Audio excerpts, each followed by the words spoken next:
Selamat malam, kembali lagi bersama saya Suhuli. Malam ini kita akan kembali membahas tentang Tao Minglu lagi. Kita akan membahas apa itu Tao Minglu lebih dalam, lebih panjang, lebih terperinci untuk memberikan pencerahan pemahaman yang benar bagi pengikut Tao, pengikut Tao Minglu, pengikut ajaran kebenaran universal. Tidak berlambat kata, kita langsung saja masuk ke dalam pembahasan bersama saya Suhuli. Dalam ajaran Tao Minglu, seorang pembina diri harus saling menuntun agar kita dapat bersama-sama terbebas dari jeratan siklus karma buruk. Jadi, bagi setiap pembina diri, satu sama lain harus membimbing satu sama lain. Dalam arti kata, menunjukkan hal baik, menunjukkan jalan yang baik, ajaran yang baik, membantu satu sama lain untuk mencapai pembinaan diri agar terbebas dari siklus perputaran karma buruk. Karena karma buruk itu saling terjalin. Dan percaya atau tidak, ini ada fakta, ini adalah hukum universal. Jika kita dekat dengan orang yang menjalin karma baik, maka jeratan karma buruk di kemudian hari akan perlahan-lahan terlepas. Jadi dengan bersama-sama dalam jalan Tao untuk mendapatkan jalan pencerahan pembinaan diri agar bisa dekat dengan Tao Yang Maha Esa, kita bersama-sama menuntun satu sama lain dalam kehidupan yang jauh lebih baik. Jalan kehidupan yang dimana kita dekat dengan Tao Yang Maha Esa, kita menyatu dengannya dalam kedamaian, kebahagiaan, dan sukacita. Selanjutnya, meyakini ajaran yang benar, tidak termakan oleh ajaran yang salah, menjadikan dunia fana sebagai tempat kita membina diri, mendekatkan diri dengan Tao semesta alam ini. Jadi, jangan sampai kita mengikuti ajaran yang salah, ajaran-ajaran yang salah, ajaran-ajaran yang melekat pada duniawi, melekat pada dogma doktrin yang kadang-kadang bahkan tidak masuk akal. Kita harus mencerna ajaran itu agar kita tidak memilih jalan yang salah, ajaran yang salah yang malah menjerat kita dalam siklus karma buruk yang berlarut-larut.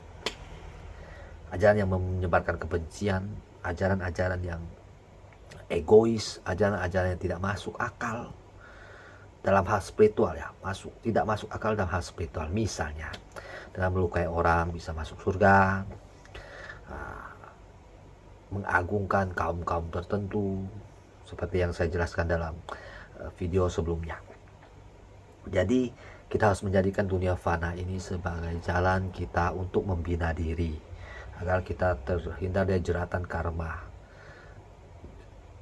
sehingga kita bisa terlahir ke alam bahagia, alam para dewa, agar kita bisa mengakhiri tumimbal lahir kita yang terjalin, yang tercipta oleh jeratan karma-karma buruk kita. Seperti itu. Jangan percaya pada orang-orang serakah yang bertujuan mencari keuntungan dan kefanaan dari jalan spiritual. Jadi kita harus pintar-pintar melihat. Jangan kita percaya pada orang-orang yang jelas-jelas hidup dari spiritual, hidup dari keyakinan yang kita yakini. Bahkan ada yang menjual keyakinan, menjual spiritual secara gamblang, ya. Ceramah misalnya dikasih tarif, orang berobat dikasih tarif, seperti itu. Orang-orang yang bukan benar-benar mendalami spiritual secara tulus dan murni. Jangan percaya pada orang-orang serakah. Disebutkan begitu. Kenapa?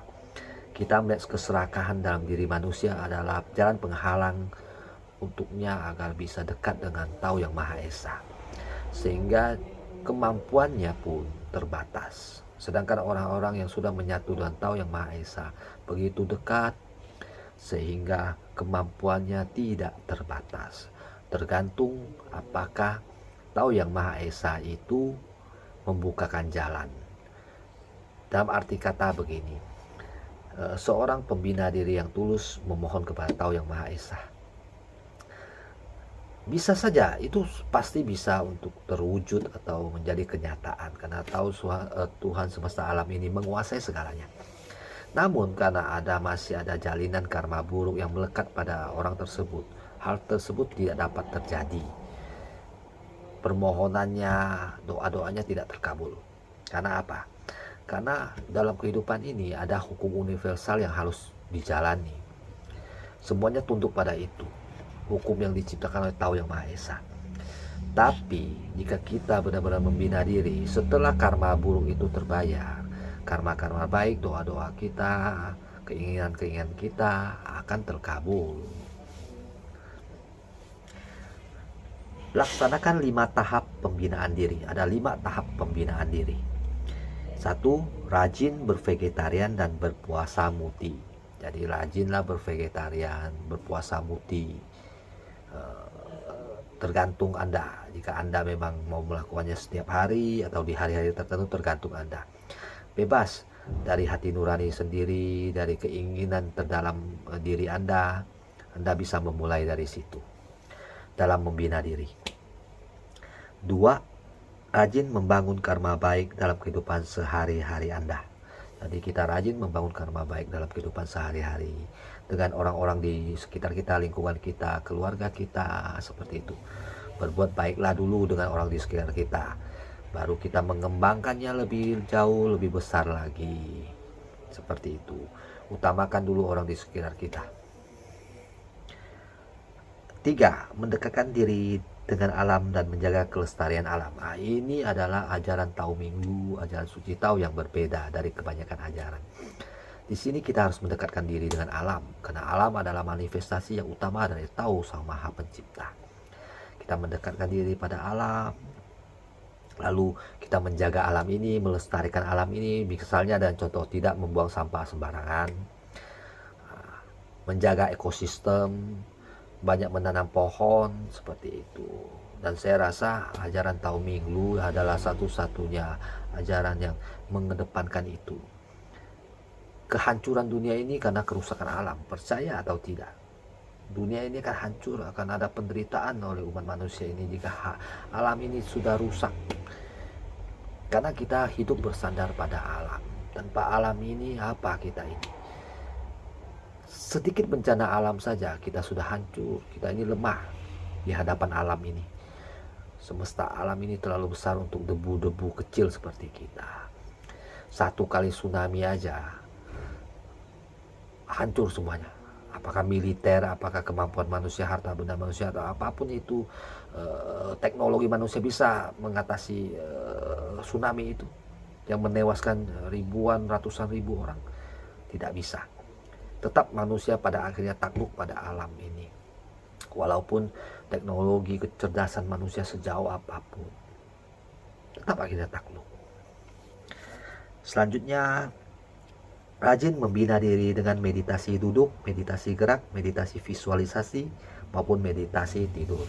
Jadi meditasi adalah sebuah cara pembinaan diri yang utama dalam ajaran suci Tahu, dalam ajaran Tahu Minggu.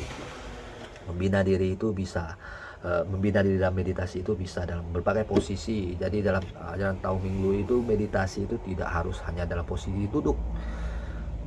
Meditasi itu fokus pada satu titik apa yang kita lakukan, atau ada satu visualisasi, satu hal seperti itu. Misalnya dalam meditasi duduk fokus pada pernapasan. Bisa dalam meditasi gerak fokus pada gerakan tubuh, seperti dalam orang melatih tai chi ya, lembat tapi fokus pada gerakannya. Atau meditasi tidur dalam posisi tidur, itu juga boleh. Meditasi visualisasi dan memvisualisasikan sesuatu.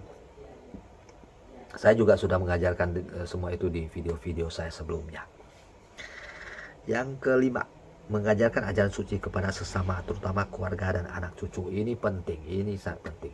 Jadi kita harus mewariskan ajaran yang baik ini, yang benar ini kepada orang di sekitar kita, terutama keluarga kita dan anak cucu kita. Jadi jangan sampai mereka tersesat ataupun melenceng dari ajaran suci. Jadi itu adalah amal yang sangat besar, karma baik yang sangat besar. Ini ada yang terutama. Jika kita tidak bisa menunjukkan jalan pada anak cucu kita, apa yang kita harapkan dengan menolong orang lain? Orang di samping kita aja kita tidak bisa menunjukkan jalan kebenaran itu. Jadi kita harus mengajarkan sejak dini kepada keluarga anak cucu kita ajaran suci, ajaran kebenaran Tao Ming Lu. Selanjutnya, kurangi untuk terlalu terlibat dalam keduniawian, terutama kurangi paparan radiasi dari benda-benda yang mengandung radiasi. Jadi pada dasarnya kita sebagai manusia harus kembali ke asal, yaitu ke alam ini. Jadi kita harus lebih meluangkan waktu luang kita di sela-sela kesibukan duniawi kita sebagai kewajiban kita untuk orang di sekitar kita, mencari kehidupan, bekerja, mencari nafkah seperti itu, dengan meluangkan waktu untuk jauh dari keduniawian, misalnya dan meditasi, dengan dekat dengan alam. Jadi kita jangan sia-siakan, kita sudah sibuk seharian cari uang, kerja, lalu sisa waktu itu kita habiskan dengan sesuatu yang tidak berguna bagi perkembangan spiritual kita, misalnya main handphone atau hal-hal lainnya lah yang tidak berguna untuk perkembangan spiritual kita. Jadi yang selanjutnya tadi itu kurangi paparan radiasi dari benda-benda yang mengandung radiasi. Jadi radiasi itu bisa dari segala jenis barang elektromagnetik, misalnya ya handphone, ya seperti itu. Handphone kan ada radiasinya kan.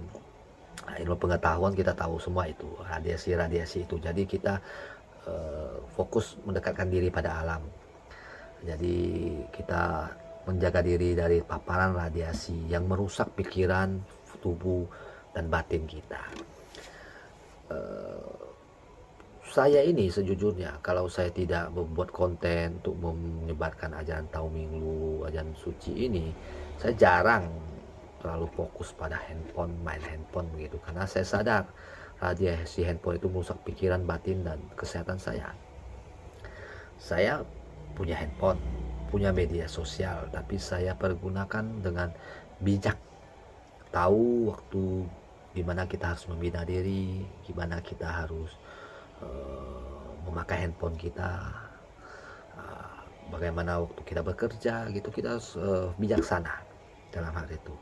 Jadi perlu pengendalian diri, kontrol atas rutinitas kita seperti itu. Tapi ya memang harus kita utamakan itu dalam membina diri, misalnya berpuasa atau bermeditasi seperti itu, atau berbuat kebajikan. Selanjutnya, jaga pola makan dan jaga kesehatan. Kesehatan itu berhubungan erat dengan pola makan. Jadi untuk mendapatkan kesehatan kita harus menjaga pola makan kita. Ya, vegetarian dan puasa muti itu baik untuk kesehatan, mengeluarkan racun-racun di tubuh kita. Dan juga ajaran Tao itu mengutamakan yang pertama yang harus dijaga itu dari manusia itu jaga kesehatannya dulu. Setelah dia sehat, dia baru bisa membina diri, baru bisa berbuat karma baik. Jadi yang utama itu memang menjaga kesehatan diri kita masing-masing. Kita mencintai diri kita, mencintai karunia fisik, tubuh, kesehatan ini yang diberikan oleh Tao Yang Maha Esa. Dengan menjaga kesehatan kita, diawali dengan menjaga pola makan. Selanjutnya, jaga sumber daya alam dengan tidak menyia-nyiakan makanan. Ini penting. Jadi alam ini adalah karunia untuk kita. Jadi kita tidak boleh menyia-nyiakan alam ini dalam hal terkecil, misalnya makan. Kita mubazir, sembarang buang makanan, sembarang memanfaatkan sumber daya alam, yaitu misalnya listrik kalau nggak kepakai ya dimatiin. Makan kalau memang nggak kuat makan banyak, jangan ambil banyak-banyak, jangan dibuang. Alam ini karunia dari Tao Yang Maha Esa. sifat kita mubazir, sifat kita menyia-nyiakan sumber daya alam itu akan menjadi bumerang bagi kita. Masih banyak orang yang membutuhkan, masih banyak orang yang kesulitan mendapatkan sumber daya alam, makanan yang layak, listrik, atau segalanya lah. Jadi kita jangan semena-mena menggunakannya karena kita berlebihan. Itu ada perbuatan yang tidak bijak dan perbuatan yang benar-benar tidak menghargai karunia yang diberikan alam semesta ini untuk kita. Jika Anda berbuat sebuah kejahatan namun Anda masih menyadari dan masih memiliki keinginan untuk berubah, maka benih suci dalam diri Anda masih cukup subur. Anda masih dapat melepaskan semua karma buruk dan mencapai keberkahan jika Anda segera memulai membina diri dalam jalan suci Tao.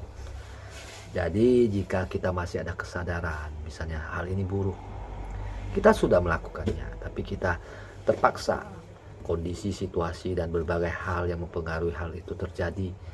Jadi kita melakukan hal buruk itu, tapi kita secara sadar kita ingin bertobat, ingin berbuat kebajikan, ingin berubah. Kita, benih suci dalam diri kita ini masih subur, masih bisa tumbuh dan berkembang.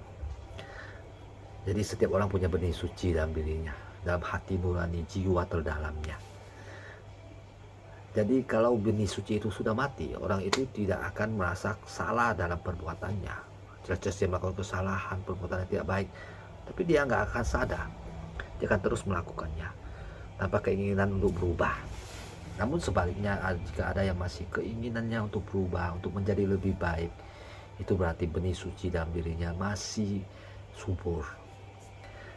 Tubuhnya ini masih menjadi wadah untuk benih suci yang subur itu.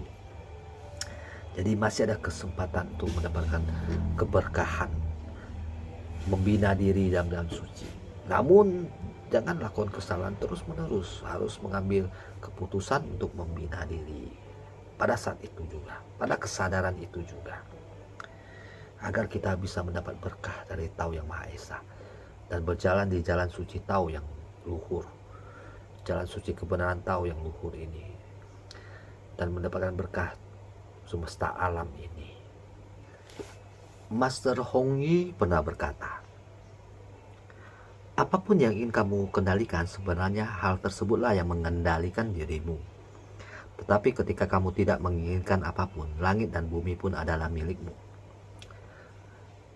Ini satu kata bijak yang benar-benar mengena di hati saya dan akan selalu saya ingat. Jadi ketika kita berusaha untuk mengendalikan sesuatu, menguasai sesuatu, menimbulkan keserakahan dalam diri kita, pada dasarnya kita sedang dikendalikan oleh keserakahan dan hasrat dan keinginan kita. Namun ketika kita melepaskan semuanya dalam diri kita dan berjalan tegak dalam jalan yang benar, jalan suci Tao, langit dan bumi pun tunduk pada kita, karena langit dan bumi tunduk pada Tao yang Maha Esa, dan kita menyatu dengan Tao yang Maha Esa. Tao semesta alam ini adalah nyata, bukan fata morgana katanya. Ini itulah legenda tahayul. Kita bisa melihat Tao yang nyata dalam kehidupan sehari-hari kita. Sinar matahari itu Tao, sinar bulan itu pun Tao, udara yang kita hidup adalah Tao, semesta alam ini adalah Tao, manifestasi dari Tao. Dalam hukum universalnya, dalam hukum semesta alamnya, semua terkendali dalam hukum yang telah dia rumuskan ketika alam semesta ini terbentuk. Hukum yang tidak dapat diingkari. Ketika Anda mengingkari bahwa air kena panas pasti menguap, itu tidak mungkin. Itu kan hukum alam, pasti terjadi. Kalau air kena panas ya pasti menguap. Dan itulah yang disebut hukum universal. Siklus kehidupan adalah bentuk hukum universal yang nyata. Orang pasti dari kecil, muda, tua, dan meninggal. Itulah suratan dari Tao yang Maha Esa yang paling nyata. Hukum universal, hukum siklus kehidupan. Tahu bukanlah dongeng seperti kata orang, apalah ini cerita-cerita yang dongeng-dongeng seperti itu, bukan. Tahu mengajarkan sesuatu yang universal, yang bisa masuk dalam ajaran apapun dan tidak terbantahkan oleh ajaran apapun. Dalam persepsi apapun, pola pikir seperti apapun, kebenaran tahu itu absolut. Kebenaran tahu tidak bisa diingkari karena apa? Karena itu nyata. Dari ilmu pengetahuan bisa dicerna, dari fisika, dari matematika bisa dicerna. Jadi jika Anda berusaha menyangkal kebenaran tahu, hukum universalnya, Anda menyangkal kehidupan ini. Anda menyangkal bahwa api akan mendidihkan air. Mana mungkin Anda menyangkal hal tersebut. Karena api jika membakar air, air akan mendidih menjadi uap, pasti. Itu hukumnya pasti itu. Itulah hukum universal. Tidak dapat terbantahkan oleh dogma ideologi yang dangkal atau cerita legenda atau sesuatu yang mistik ya. Ini lebih kepada kebenaran yang dapat dipahami oleh semua orang. Dalam ajaran tahu itu tidak ada ajaran atau larangan ini itu yang aneh-aneh, yang tidak bisa dicerna oleh logika, tidak ada alasannya. Sesuatu itu dilarang karena memang bertentangan dengan hukum universal. Ya misalnya Anda dilarang menyakiti orang lain, karena ketika Anda menyakiti orang, suatu saat Anda akan disakiti, pasti itu. Logikanya aja ya. Anda mencuri, Anda sudah menyakiti orang, Anda sudah menyebarkan kebencian di hati orang lain, dan hukum nyata pun pasti akan menuntut Anda, menangkap Anda, kan begitu. Ini kan nyata. Jadi nggak seperti ajaran lain, misalnya Anda tidak boleh makan ini. Kenapa tidak boleh makan? Orang lain makan baik-baik aja, sehat, ribuan tahun orang sudah makan. B2. Oh, karena tertulis di situ. Alasannya karena tertulis di situ. Nah, itu tidak universal. Itu yang disebut tidak universal. Itu yang disebut doktrin dogma yang dangkal. Atau contoh lain lagi, yang Maha Esa memiliki anak, anaknya namanya ini menuntut manusia. Ya kalau Tuhan memiliki anak, logikanya dari mana? Tuhan ini pemilik alam semesta, bahkan manusia ini bukan bentuk nyata manifestasi tahu yang sesungguhnya.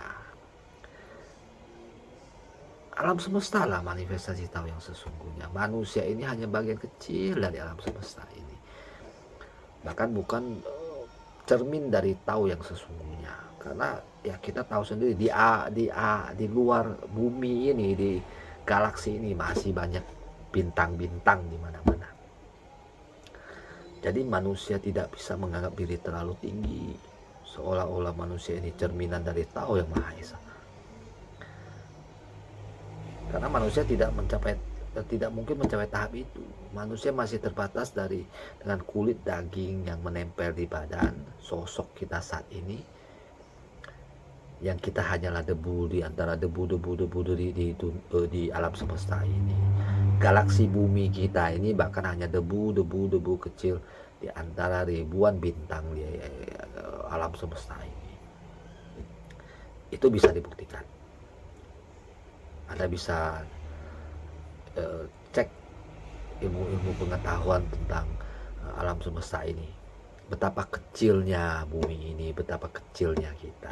Lalu kita menyandingkan diri dengan sesuatu yang menguasai segala galaksi, segala bintang di dunia ini, yang nggak bisa.